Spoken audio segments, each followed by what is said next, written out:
Section number 49. Punishment of abatement if act abated is committed in consequence and where no express provision is made for its punishment. చాలా simple section sir, try to understand. Right sir. Sir general గా మనం ఒక offence తో related ఏదైనా abatement చేసినట్టయితే, right sir, abatement కి ఎక్కడైనా specifically punishment mention చేసి ఉంటే ఎంతైతే అబేట్మెంట్ కి పనిష్మెంట్ చెప్పారో అంతే పడుతుంది. ఏదైనా సందర్భంలో ఒక అఫెన్స్ తో రిలేటెడ్ అబేట్మెంట్ కి పనిష్మెంట్ చెప్పలేదు, అప్పుడు ఎంత టైం వరకు పనిష్మెంట్ పడుతుందంటే అఫెన్స్ కి ఎంతైతే పనిష్మెంట్ పడుతుందో అబేట్మెంట్ కూడా అంతే పనిష్మెంట్ పడుతుంది అని చెప్తున్నారు. సింపుల్. సో ఒక ఎగ్జాంపుల్ తీసుకుందాం sir. Offence 1 for example grievous hurt అనుకుందాం. Right sir. గ్రీవియస్ హర్ట్ కి అబేట్మెంట్ చేస్తే ఎంత punishment? For example 5 years. Right sir. Grievous hurt చేస్తే జనరల్ గా అఫెన్స్ చేస్తే దానికి ఎంత? 10 years. రైట్. ఇక్కడ అబేట్మెంట్ గురించి చాలా క్లియర్ గా చెప్పారు కాబట్టి మనకు 5 years పనిష్మెంట్ పడుతుంది. Offence number 2 for example murder. Right sir. Murder కి జనరల్ గా ఎంత పడుతుంది? ఫర్ ఎగ్జాంపుల్ లైఫ్ ఇంప్రిజన్మెంట్ పడుతుంది. దాంతో రిలేటెడ్ అబేట్మెంట్ కి పనిష్మెంట్ ఇయ్యలేదు, ఇయ్యనప్పుడు అబేట్మెంట్ కి ఎంత శిక్ష పడుతుంది అంటే ఆబ్వియస్లీ లైఫ్ ఇంప్రిజన్మెంటే పడుతుంది. Simple. So they said very clearly offence తో రిలేటెడ్ అబేట్మెంట్ కి పనిష్మెంట్ ఇచ్చారంటే ఫాలో దట్ పనిష్మెంట్. అఫెన్స్ తో రిలేటెడ్ అబేట్మెంట్ కి పనిష్మెంట్ ఇవ్వలేదంటే అఫెన్స్ కి ఎంతైతే పనిష్మెంట్ పడుతుందో అబేట్మెంట్ కూడా అంతే పనిష్మెంట్ పడుతుంది. Simple and clean. Right sir. ఒకసారి డైరెక్ట్ లాంగ్వేజ్ చదువుతాం సార్, చూడండి.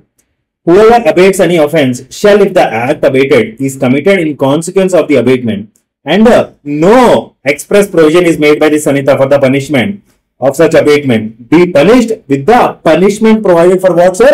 Offense. Clear? Explanation, John, sir. An act or offense is said to be committed in consequence of abatement when it is committed in consequence of the instigation or in pursuance of the conspiracy or with the aid which constitutes of the abatement. ఇదేం లేదు sir, abatement గురించి చెప్తున్నాడు. Right sir. మీరు section number 45 already చదువుకొని వచ్చారు కదా. Right. Illustration చూడండి sir, చాలా క్లియర్ గా ఉంటుంది.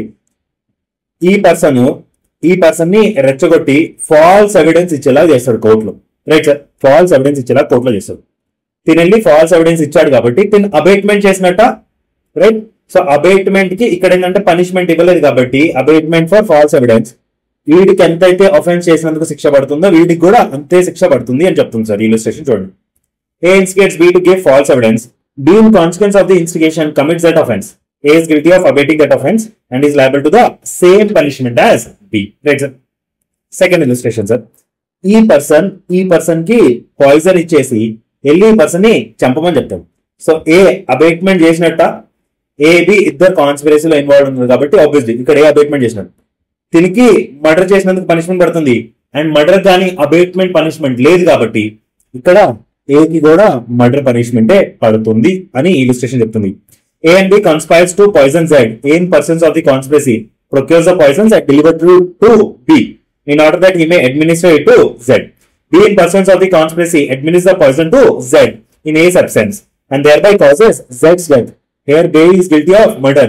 A is guilty of abating that offense by conspiracy and is liable to the punishment for murder. Fair enough? So మీరు ఇంత గుర్తుపెట్టుకోండి సార్, ఎక్కువ గుర్తుపెట్టుకోకండి. జనరల్ గా అఫెన్స్ కి పనిష్మెంట్ ఇస్తారు. Right sir. అబేట్మెంట్ కూడా పనిష్మెంట్ ఇచ్చినట్టయితే ఫాలో దిస్ పనిష్మెంట్. సింపుల్. ఏదైనా సందర్భంలో అఫెన్స్ కి పనిష్మెంట్ ఉంది బట్ దాని ఒక అబేట్మెంట్ కి పనిష్మెంట్ లేదనుకోండి సార్, అప్పుడు అఫెన్స్ ఒక పనిష్మెంట్ అబేట్మెంట్ కూడా పడుతుంది. Simple. Right sir. Fair enough.